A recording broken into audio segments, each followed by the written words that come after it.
Okay, Mm. well, I guess jumping into that and just hitting that sweet spot of identity capital might feel a little challenging for a lot of our listeners right now. Obviously, we're speaking to you at the tail end of a pandemic. A lot of our listeners might feel a little paralyzed as they try to network or build these connections.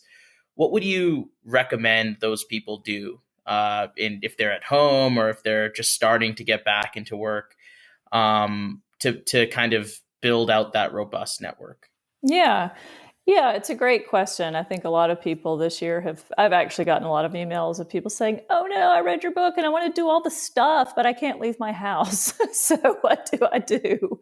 And so I'll tell you what I've told them, which is, not all identity capital, if that's what you want to focus on, not all identity capital comes from the office. And so, some of my clients this year have used the time to kind of take their careers in a different direction by studying something online or finally studying for the grad school exam they'd meant to. Others are doing things that are good for them. I have a client who got sober this year. That was long overdue and is going to help her a lot, both as a person, as a worker. I mean, it's far more important than any particular job she could have had this year.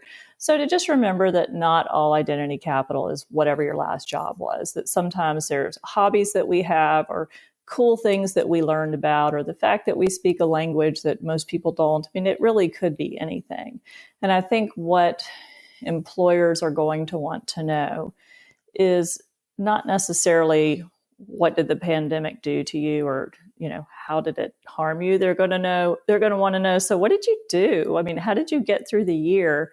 And they don't expect you to have taken 4 classes online necessarily, but they may be interested in sort of how did you cope, because that says a lot about kind of what kind of resilience you're going to bring into the workplace.